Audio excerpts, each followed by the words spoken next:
স্নেহের ছাত্রছাত্রীরা, আমি মানস ভট্টাচার্য, ব্যারাকপুর রাষ্ট্রীয় উচ্চ বিদ্যালয়ের ভূগোল বিষয়ের শিক্ষক। পাঠশালা লাইভে তোমাদের সকলকে স্বাগত জানাই।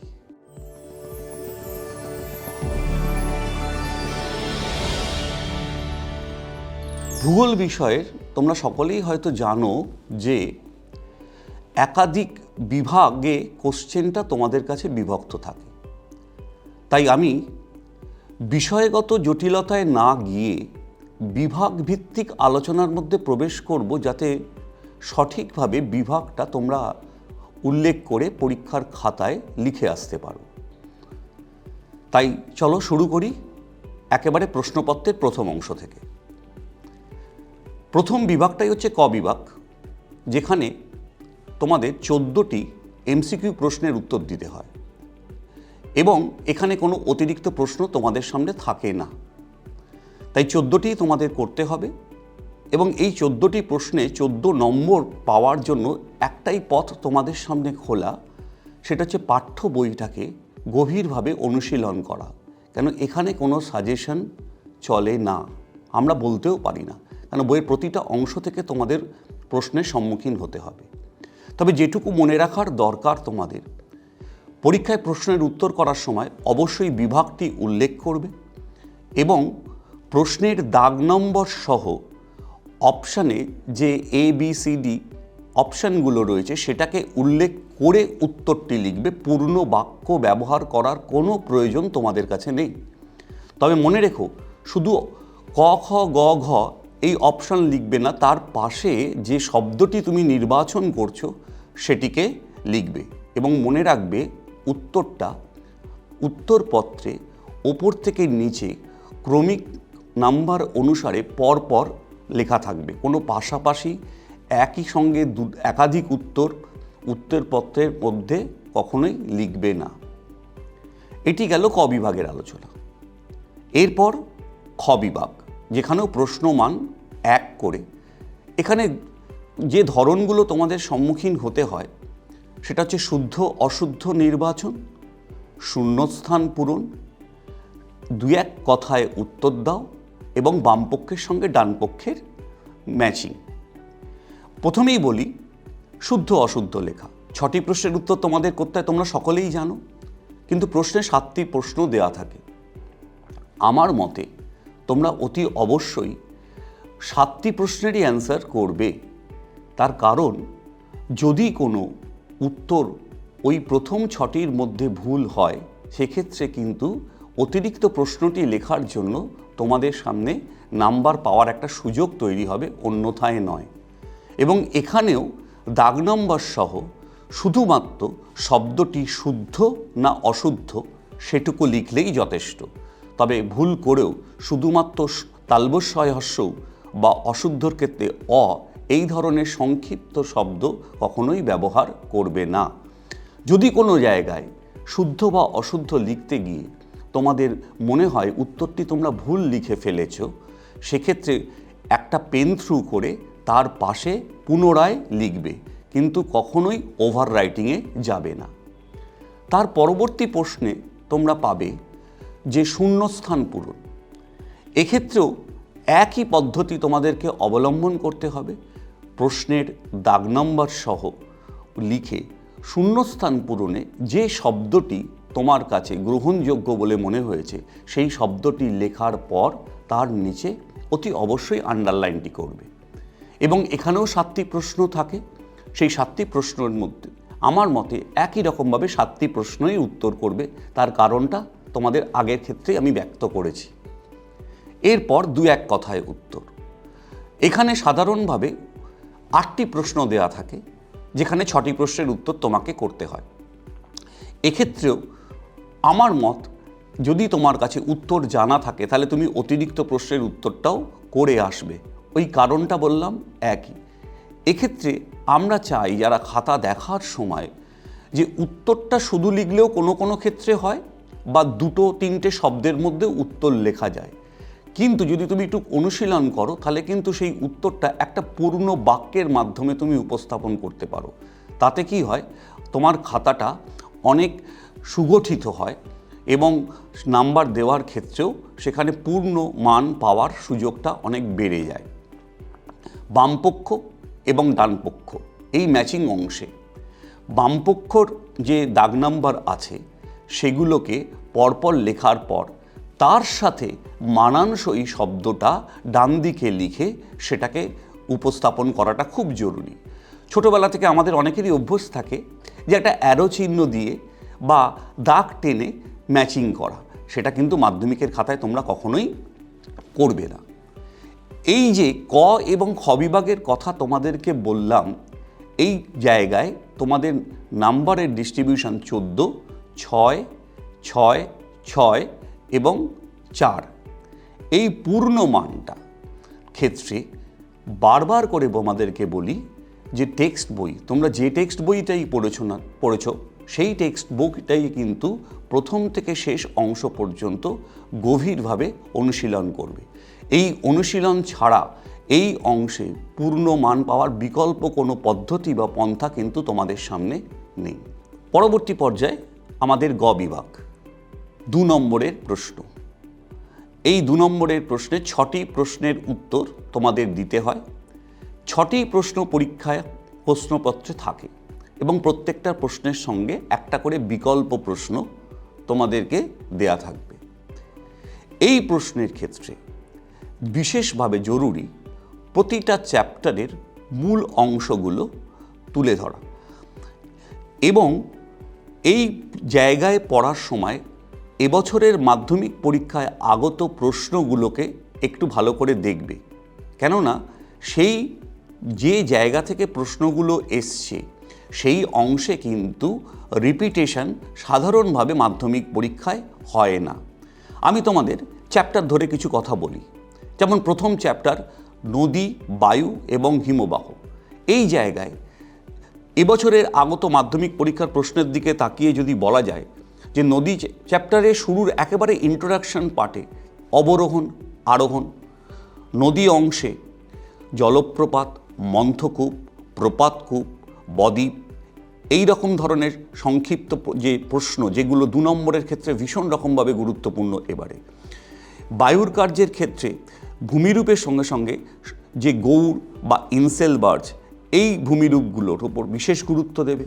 হিমবাহের কার্যের ক্ষেত্রে বাকসুন ক্রেভাস, ঝুলন্ত উপত্যকা, রসেমতানে, ড্রামলিন, এই এবং নদীর ক্ষেত্রে আরেকটি কথা বলে রাখি, পলল শঙ্কু, এটাকে একটু আলাদাভাবে নজর দেওয়ার চেষ্টা করবে এবছরের পরীক্ষায়। এই অংশগুলো দেখবে বইতে তোমাদের প্রত্যেকটা টেক্সট বইতেই হাইলাইটেড করে দেওয়া আছে, সেই অংশগুলো গুরুত্ব দেবে। এরপরের যে চ্যাপ্টার যেখানে বায়ুমণ্ডলকে নিয়ে আলোচনা করা আছে, সেই জায়গায় যদি এবারে 2 নম্বরের প্রশ্নের দিকে আমরা তাকাই, তাহলে অ্যালবেডো, অ্যারোসল, কার্যকরী সৌর বিকিরণ এবারে এসে গেছে, কিন্তু হিট বাজেট বলে একটা কথা আছে ওই অংশেই, ওইটার ওপর খুব গুরুত্ব দেবে এবছরের মাধ্যমিক পরীক্ষার্থীরা। বায়ুমণ্ডলের স্তরবিন্যাসের মধ্যে থার্মোস্ফিয়ার এবং মেসোস্ফিয়ার, ওজোনোস্ফিয়ার, এই ধরনের শব্দগুলোকে বিশেষভাবে গুরুত্ব দিয়ে রাখবে। বায়ুর উষ্ণতার মধ্যে ওজোন স্তরের সম্পর্কে যে আলোচনা, এবারে এখান থেকে 3 নম্বর এবং 2 নম্বর দুটো জায়গা থেকেই প্রশ্ন আসার সম্ভাবনা রয়েছে। এবং ওজোন গহ্বর, ওজোন হোল, এই জায়গা। Green house effect, green house effect কী এবং গ্রিন হাউস এফেক্ট বলতে কী বোঝো, এই জায়গাটা বিশেষভাবে নজর দেওয়া তোমাদের পক্ষে খুবই জরুরি। চাপবলয় এবং বায়ুপ্রবাহ, এই অংশে যদি আসো, এবারের মাধ্যমিক পরীক্ষার দিকে যে অংশগুলো এসে গেছে সেখানে দেখবে এই অংশে কিন্তু এবারে কোনো মাধ্যমিকের প্রশ্ন নেই 2 নম্বরে। অর্থাৎ তোমাদের কাছে স্বাভাবিকভাবেই এই জায়গাটা গুরুত্বপূর্ণ, যেখানে তোমরা প্রত্যয়ন বায়ু, অশ্ব অক্ষাংশ, এই দুটো জায়গা, ডোলড্রাম ভীষণ রকমভাবে গুরুত্বপূর্ণ, ITCZ এই অংশ, এবং তার সঙ্গে স্থলবায়ু, সমুদ্রবায়ুর ডেফিনেশন, এটা ভীষণ রকমভাবে গুরুত্বপূর্ণ তোমাদের কাছে। এর সঙ্গে তোমরা বায়ুপ্রবাহ চ্যাপ্টারে বিভিন্ন বায়ুগুলোর নামের যে বিবরণ দেওয়া আছে, শ্রেণীবিভাগ, নিয়ত বায়ু, সেখানে পশ্চিমা বায়ুটার ওপর একটু গুরুত্ব রাখবে। এবং যখনই পশ্চিমা বায়ু তুমি গুরুত্ব দিয়ে পড়ছো, দেখবে ওখানে গর্জনশীল চল্লিশা তোমরা পাচ্ছ। এই গর্জনশীল চল্লিশা ক্রোদ্ধমত্ত 50, তীক্ষ্ণ চিৎকারকারী 60, এই ধরনের 3টি শব্দ ওই অংশে উল্লেখ করা আছে। এই জায়গাটাও ভালো করে পড়তে হবে। এরপরে বৃষ্টিপাত এবং অধঃক্ষেপণের জায়গা যাওয়ার আগে আর্দ্রতার অংশটা এবারে গুরুত্বপূর্ণ। সেখানে তোমরা আপেক্ষিক আর্দ্রতা এবারে এসে গেছে, নিরপেক্ষ বা চরম আর্দ্রতা এই অংশটা পড়বে এবং উষ্ণতার সাথে আপেক্ষিক আর্দ্রতার সম্পর্ক। তারপর বৃষ্টিপাতের জায়গায় বৃষ্টির ছায়া অঞ্চল, এই অংশটাকে এবারে একটু গুরুত্ব সহকারে পড়াশোনা করতে হবে। এরপর আমাদের কাছে বায়ুমণ্ডল চ্যাপ্টারটা আসে। বায়ুমণ্ডল চ্যাপ্টারের মধ্যে এবারে পরীক্ষায় কিন্তু কোনো 2 নম্বরের প্রশ্ন নেই। সেই জায়গায় দাঁড়িয়ে বায়ুমণ্ডল চ্যাপ্টারের সমুদ্র স্রোতের মধ্যে মগ্ন চড়া এই অংশটা খুব গুরুত্বপূর্ণ এবং তার সঙ্গে সমুদ্র তরঙ্গ কাকে বলে সেটাও তোমরা পড়বে। এরপর জোয়ার ভাটা অংশে প্রায় প্রত্যেকটা জায়গায় বড় প্রশ্ন বাদ দিয়ে যে ছোট ছোট অংশগুলো তোমাদের সামনে উপস্থাপন আছে বইতে, সেখানে দেখবে অ্যাপোজি, পেরিজি, সিজিগি এই শব্দগুলো, অ্যাপোজিয়ান জোয়ার, পেরিজিয়ান জোয়ার এই অংশ ভালো করে তৈরি করতে হবে। পরবর্তী পর্যায়ে বর্জ্য ব্যবস্থাপনা, এই অংশেও কিন্তু একটি 2 নম্বরের প্রশ্ন তোমাদের পড়াটা খুব জরুরি, যেখানে বর্জ্য ব্যবস্থাপনার মধ্যে কতগুলো পদ্ধতির কথা তোমাদের উল্লেখ করা আছে, যেখানে ভার্মি কম্পোস্টিং এই জায়গা এবারে মাধ্যমিকের ক্ষেত্রে অত্যন্ত গুরুত্বপূর্ণ। তার সাথে সাথে স্ক্র্যাবার ভেরি ভেরি ইম্পর্টেন্ট এবারের মাধ্যমিক পরীক্ষার্থীর ক্ষেত্রে। আর জৈব অজৈব বর্জ্যের সংজ্ঞা, জীব বিশ্লেষ্য, জীব অবিশ্লেষ্য এই বর্জ্যের সংজ্ঞাটাও তৈরি করতে হবে। এটা গেল আমাদের বইয়ের ফিজিক্যাল পোর্শনের পার্ট। এরপর আঞ্চলিক ভূগোলের আলোচনা, একটা বিশাল বড় সিলেবাস। এই বিশাল বড় সিলেবাসের মধ্যে 2 নম্বরের প্রশ্ন অজস্র। পরীক্ষার প্রস্তুতির ক্ষেত্রে আমি আগেও বললাম যে মাধ্যমিকে এবারে যে প্রশ্নগুলো এসছে সেটাকে একটু ফলো করে আলাদা করে রেখে বাকি অংশের ওপর গুরুত্ব দেবে। ভারতবর্ষের ভূপ্রকৃতির অংশের মধ্যে যেগুলো তোমাদের 2 নম্বরের প্রশ্ন হিসাবে এবারে গুরুত্বপূর্ণ, ডেকান ট্র্যাপ যেমন ধরো, তারপরে এই যে মালনাথ ময়দান, এটা বলতে কি বোঝো, এই জায়গাগুলো, কাশ্মীর উপত্যকা, কারেওয়া ইম্পর্টেন্ট জায়গা। নদ নদীর ক্ষেত্রে সাধারণভাবে 2 নম্বরের জায়গা খুবই কম, নদ নদী অংশের আমাদের 2 নম্বরের প্রশ্ন তেমনভাবে আসে না, কিন্তু দেখা যায় যে জলবায়ু, মৃত্তিকা এবং স্বাভাবিক উদ্ভিদ এই অংশে কিন্তু 2 নম্বরের প্রশ্ন হতে পারে। যেমন ধরো জলবায়ুর কথাটা আমি সবার আগে বলি, প্রচুর 2 নম্বরের প্রশ্ন আছে। এখনই তোমাদের সামনে আমি যেগুলো বলবো, দেখো তোমরা প্রত্যেকেই হয়তো সেগুলো জানো। যেমন জলবায়ু পড়তে গিয়ে পশ্চিমী ঝঞ্ঝা, কালবৈশাখী দুটো ভীষণ রকম গুরুত্বপূর্ণ। আমরা ওয়েস্টার্ন ডিস্টারবেন্স যেটাকে বলছি পশ্চিমী ঝঞ্ঝা, সেটা ভীষণ রকমভাবে গুরুত্বপূর্ণ। তার সঙ্গে যদি অরণ্যের কথা ভাবো, যে আলপীয় অরণ্যের কথা, অরণ্য বিনাশের 2টো কারণ, এবং মৃত্তিকার ক্ষেত্রে ল্যাটেরাইট মৃত্তিকা, লোহিত মৃত্তিকা এবং সেই জায়গায় রেগুন মৃত্তিকা ভীষণ রকমভাবে গুরুত্বপূর্ণ। এরপরে কৃষিকাজের মধ্যে 2 নম্বরের প্রশ্ন আকারে যেগুলো তৈরি করতে পারবে, তোমাদের করা উচিত বলে আমার মনে হয়, যে প্রথমেই একেবারে কৃষিজ ফসলের শ্রেণীবিভাগের ক্ষেত্রে যে 3টে সিজন বা ঋতু অনুযায়ী যে শস্য, যেমন রবি শস্য, খারিফ শস্য এবং জায়িদ শস্য। কৃষিজ ফসলের মধ্যে বাণিজ্যিক ফসল বা বাণিজ্যিক কৃষি কী, বাগিচা কৃষি কী, এর সঙ্গে রেটুন ভেরি ভেরি ইম্পর্টেন্ট এবারে। এবং এরপরে শিল্পের জায়গা, শিল্পের 2 নম্বরের প্রশ্নের ক্ষেত্রে ভীষণ রকমভাবে গুরুত্বপূর্ণ যে পণ্যসূচক বলতে কী বোঝে, একেবারে লৌহ ইস্পাত শিল্পের শুরুতেই আছে। দুর্গাপুরকে ভারতের রুট বা প্রাচ্যের রুট বলা হয় কেন, আহমেদাবাদকে ভারতের ম্যানচেস্টার বলা হয় কেন? তথ্য প্রযুক্তি শিল্পের ডেফিনেশন, ইঞ্জিনিয়ারিং শিল্পের ডেফিনেশন, তার সঙ্গে সংযোজন ভিত্তিক শিল্প কী, অনুসারী শিল্প কী, এবারে মাধ্যমিকে কিন্তু এই জায়গাগুলো তোমাদের প্রত্যেককেই বিশেষভাবে নজর দিতে হবে।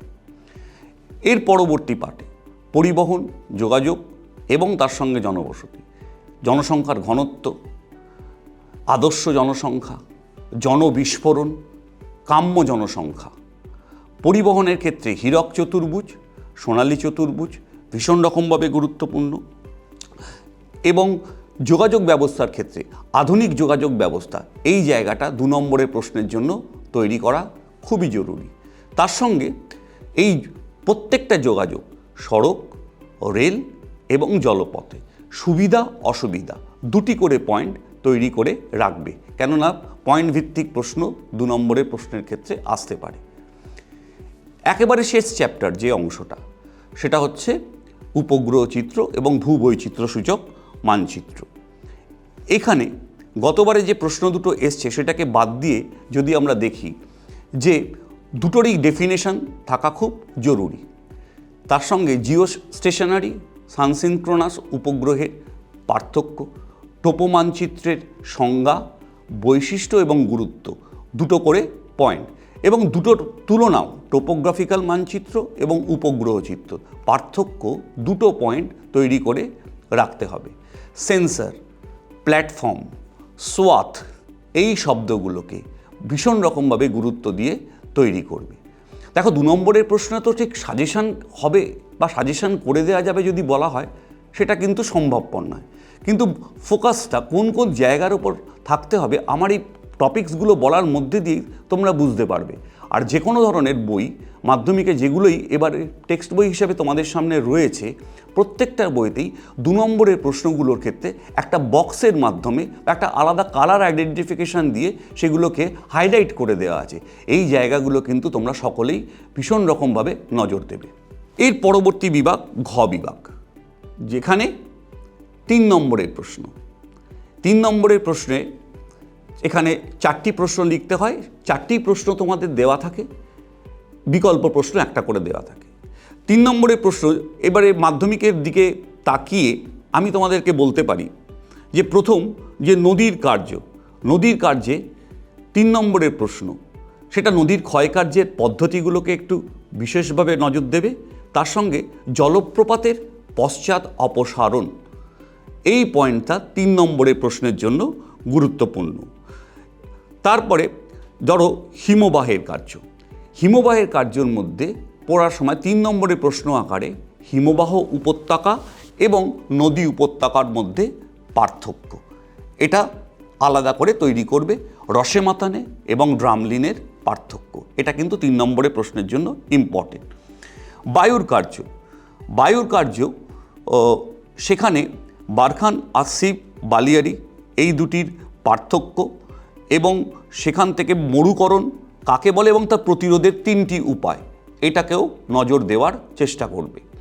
আর নদীর কার্য যখন তোমরা তৈরি করছো তখন দেখবে ওখানে একটা প্রশ্ন থাকে যেটা এবারে মাধ্যমিকে আসেনি, যে বদ্বীপ গঠনের অনুকূল পরিবেশ, যে কোনো 3টে পয়েন্ট তোমার পছন্দসই তৈরি করে রাখবে। তাহলে নদী, বায়ু এবং হিমবাহ এই অংশ থেকে এই প্রশ্নগুলো কিন্তু এবারে মাধ্যমিক পরীক্ষায় বিশেষ গুরুত্ব পাচ্ছে। এরপর তোমার পরবর্তী যে চ্যাপ্টার, যে সেখানে বায়ুমণ্ডল থেকে শুরু করে একেবারে বৃষ্টিপাত পর্যন্ত অংশ, সেই জায়গায় তাকিয়ে আমরা প্রত্যয়ন বায়ু, পশ্চিমা বায়ু, আয়ন বায়ু 3টেকে গুরুত্ব দেব এবং স্থলবায়ু, সমুদ্র বায়ুর ডেফিনেশন যেমন আমরা করেছি পার্থক্য আকারে তৈরি করব। বৃষ্টিপাতের অংশে যে শৈলোৎক্ষেপ বৃষ্টিপাত, সেইখানে বৃষ্টির ছায়া অঞ্চল সেটা তৈরি হওয়ার কারণ কি, এটা কিন্তু গুরুত্বপূর্ণ। এর সঙ্গে আর্দ্রতার পাটে আপেক্ষিক এবং চরম আর্দ্রতার পার্থক্য, এটা তোমরা তৈরি করে রাখবে। বায়ুমণ্ডল চ্যাপ্টার, সেখানেও 3 নম্বরের প্রশ্ন। এবারে কিন্তু পরীক্ষায় বায়ুমণ্ডল থেকে কোনো প্রশ্ন 3 নম্বরে আসেনি। সেই জায়গায় সমুদ্র তরঙ্গ, সমুদ্র স্রোতের পার্থক্য যেমন তৈরি করছো, সেই সঙ্গে সঙ্গে জোয়ার ভাটার ফলাফল, এটা কিন্তু ভালো করে এবারে তৈরি করতে হবে। ফলাফলটা তৈরি করার সময় মাথায় রাখবে সুফল এবং কুফল, মানে ভালো দিক এবং খারাপ দিক দুটো মিশিয়েই আছে, দুটোকেই কিন্তু তৈরি করবে। কেননা প্রশ্নটা যে কোনোভাবে আসতে পারে। যদি সামগ্রিকভাবে আসে তুমি যে কোনো 3টে পয়েন্ট লিখছো, কিন্তু যদি সুফল বলা হয় সেক্ষেত্রে কিন্তু শুধুমাত্র সুফলগুলোই তোমাকে পরীক্ষার খাতায় লিখতে হবে। এইবার বর্জ্য ব্যবস্থাপনা। বর্জ্য ব্যবস্থাপনার জায়গায় তোমরা জীববিশ্লেষ্য এবং জীব অবিশ্লেষ্য এই দুটির পার্থক্য, বর্জ্য ব্যবস্থাপনার বিভিন্ন পদ্ধতি এবং শ্রেণীবিভাগ, এই জায়গাটায় গুরুত্ব দেবে। আঞ্চলিক ভূগোলে, আঞ্চলিক ভূগোলে প্রথমে যে ভারতবর্ষের ভূমিরূপ, সেখানে পূর্বঘাট পশ্চিমঘাট পর্বতমালার পার্থক্য, মালনাদ ময়দানের পার্থক্য ভেরি ভেরি ইম্পর্টেন্ট। তার সঙ্গে নদ নদী ঠিক তারপরেই আছে। এখানে একটি 3 নম্বরের প্রশ্ন যে ভারতবর্ষের পশ্চিম বাহিনী নদীগুলির মোহনায় বদ্বীপ গড়ে ওঠেনি কেন, এই প্রশ্নটি গুরুত্ব দেবে। ভারতবর্ষের জলবায়ু যখন আসছে, সেই জলবায়ুর জায়গায় মৌসুমি বায়ুর 3টি প্রভাব, অরণ্য এবং মৃত্তিকার দুটোর ক্ষেত্রেই মৃত্তিকা ক্ষয়ের কারণ 3টে, প্রতিরোধের উপায় 3টে, অরণ্য বিনাশের কারণ 3টে, প্রতিরোধের উপায় 3টে, এই 3টে করে পয়েন্ট তৈরি করে রাখবে। শিল্পপাঠে, শিল্পপাঠে সাধারণভাবে আমাদের 3 নম্বরের প্রশ্ন আসার জায়গা এবারে যে দুটো জায়গার মধ্যে রয়েছে, যে তথ্য প্রযুক্তি শিল্পটা গড়ে ওঠার কারণ, অটোমোবাইল ইন্ডাস্ট্রি গড়ে ওঠার কারণ বা মোটরগাড়ি নির্মাণ শিল্প গড়ে ওঠার কারণ, এটা কিন্তু 3 নম্বরের প্রশ্ন আকারেও আসতে পারে। একেবারে জনসংখ্যা এবং যোগাযোগ ব্যবস্থায় এখানে 3 ধরনের যোগাযোগের ব্যবস্থা একটা তুলনা তৈরি করে রাখবে, যে কোনো পার্টেই যদি আসে তুমি সেটা যাতে উত্তর করতে পারো।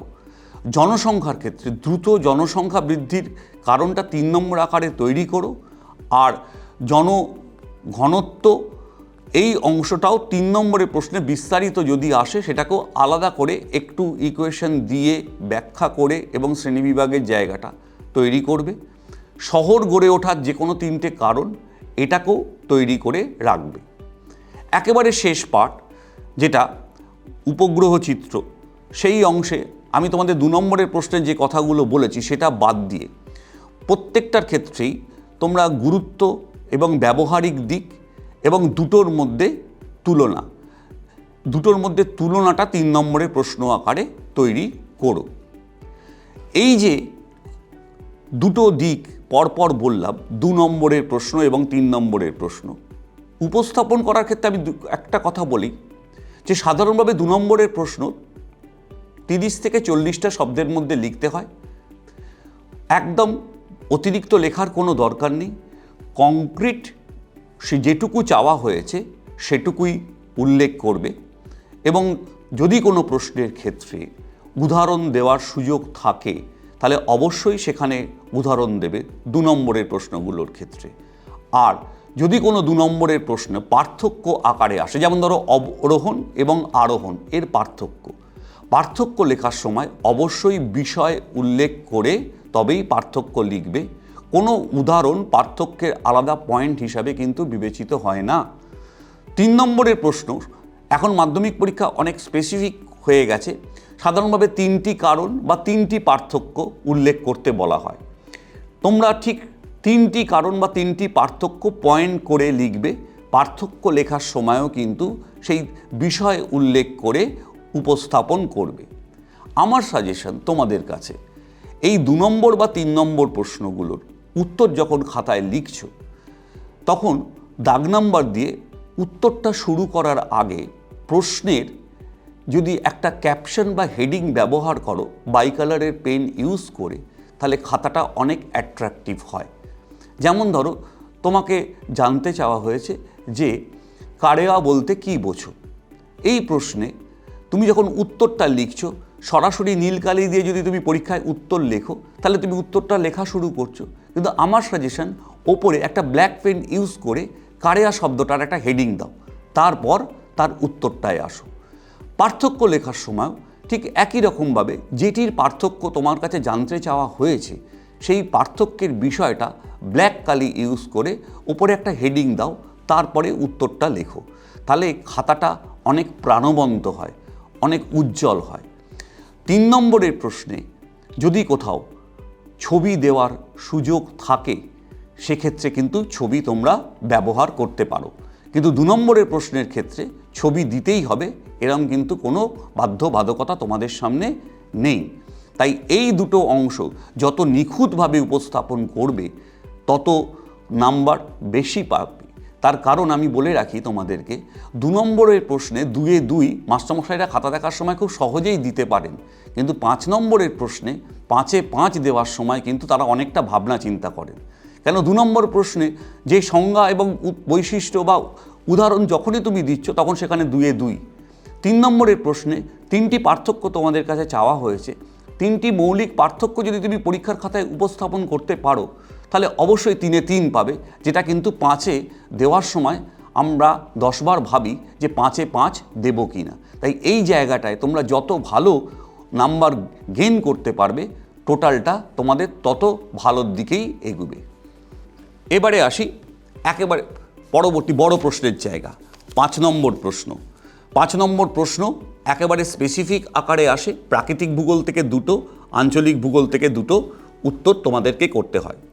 এবারে 5 নম্বর প্রশ্নের জন্য আমি আবারও বলছি, এটা সাজেশন নয়, এটা তোমাদের একটা ফ্রেমওয়ার্ক কিভাবে তোমরা করতে চাও বা করলে তোমাদের ভালো হয়।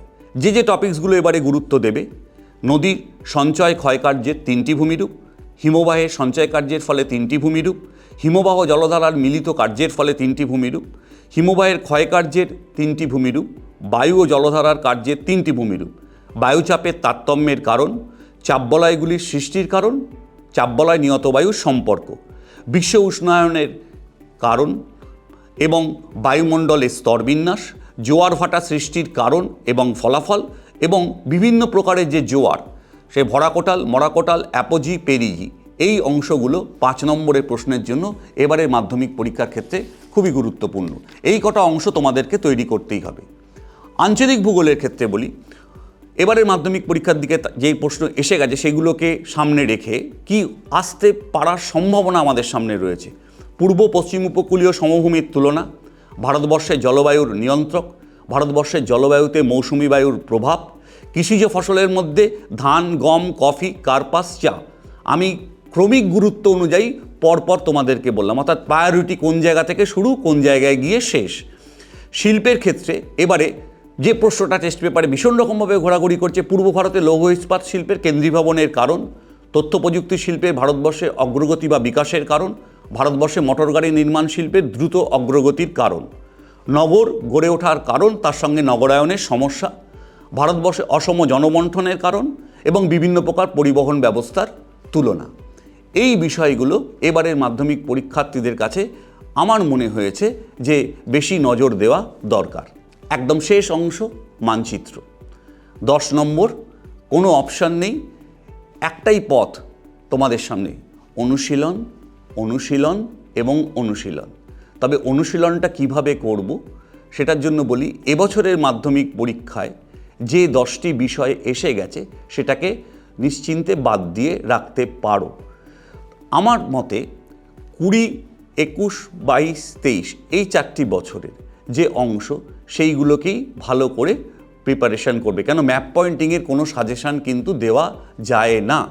তবে টপিকস ধরে ধরে করবে: ভূমিরূপ, নদ নদী, জলবায়ু, স্বাভাবিক উদ্ভিদ, মৃত্তিকা, বন্দর, শহর নগর এবং জনসংখ্যার মধ্যে যে সর্বোচ্চ সর্বনিম্ন জনসংখ্যা বিশিষ্ট, সর্বোচ্চ সর্বনিম্ন জনঘনত্ব বিশিষ্ট রাজ্য। ম্যাপ পয়েন্টিং করার সময় দাগ নম্বর সহ উত্তর করবে, ইন্ডেক্স করবে, পেন্সিল ব্যবহার করবে। কখনোই পেন ব্যবহার করো না, যাতে তোমার যদি কোনো ত্রুটি থাকে যাতে সংশোধন করতে তুমি যাতে পরীক্ষার খাতায় পারো। প্রয়োজন মতো ইন্ডেক্স ব্যবহার করবে। কালার ব্যবহার করা যায়, তবে দরকার নেই। পেন্সিল করলেই, পেন্সিল ব্যবহার করে যদি তুমি সঠিক করো তাতেই তুমি 10-এ 10 পেতে পারো। এইখানে বারবার করে বলে রাখি, একটাই কিন্তু রাস্তা, নির্দিষ্ট সময় অন্তর প্র্যাকটিস করে যাওয়া। এখানে কোনো সাজেশন তোমরা ফলো করতে যেও না। একেবারে সেই খেলার মাঠে নামার মতো অংশ, যেখানে তোমাকে এবার পরীক্ষার হলে কোশ্চেনটা পাওয়ার পর 15 মিনিট তুমি কিভাবে ব্যবহার করবে। খুব সংক্ষেপে বলি, প্রশ্নপত্রটা ভালো করে পড়বে। এমসিকিউ পার্টের প্রশ্ন তোমার আগে না পড়লেও চলবে, কারণ সেখানে বিকল্প বাছার কোনো জায়গা নেই।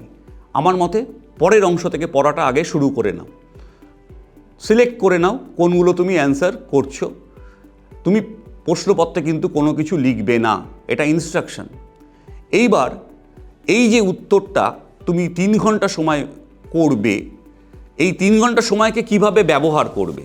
ক এবং খ বিভাগ এই অংশটা করার জন্য 40 মিনিট, গ বিভাগ করার জন্য 30 মিনিট, ঘ বিভাগ করার জন্য 30 মিনিট এবং উ বিভাগ বড় প্রশ্ন করার জন্য 60 মিনিট, ম্যাপ পয়েন্টিং করার জন্য 10 মিনিট। এটাকে যদি যোগ করে দেখো তাহলে 170 মিনিট। 10 মিনিট সময় আমি তোমাদেরকে বাঁচানোর কথা বলেছি, তার কারণ এই 10 মিনিটে খাতাটাকে আরেকবার পড়তে হবে, খাতাটাকে বাঁধতে হবে। তার সঙ্গে সঙ্গে এই ক এবং খ বিভাগটা যদি তোমরা প্র্যাকটিস করো, রেগুলার বেসিসে একটু লেখো, তাহলে দেখবে এই 40 মিনিট সময়টা আরও 5 মিনিট সময় কমে আসছে। আর যতটা সময় কমে আসবে বড় প্রশ্ন লেখার ক্ষেত্রে তুমি ততটা বেশি সময় ব্যয় করতে পারবে। এই ফরম্যাটে যদি পুরো সময়টাকে তোমরা সাজাও, তোমাদের পরীক্ষা ভালো হবে। সাজেশনের কথা শব্দটা ছাত্রছাত্রীদেরকে আমি ব্যবহার করতে চাই না। আমি বলতে চাই বিষয়গুলোর গুরুত্ব বুঝে সেগুলোকে তৈরি করো। এইভাবে যদি পড়াশোনাটা করো এবং নিয়মিত অনুশীলন করো, আগামী মাধ্যমিক পরীক্ষা তোমাদের প্রত্যেকের কাছে প্রথম পাবলিক এক্সাম, তোমরা সফলতা পাবে। উচ্চ স্তরে প্রবেশ করার আগে একটা মানসিক বল নিয়ে প্রবেশ করবে। তোমরা সকলে সফল হও, জীবনে প্রতিষ্ঠিত হও এবং ভালো নাগরিক হও, এই আশা রেখে আজকের বক্তব্য শেষ করলাম।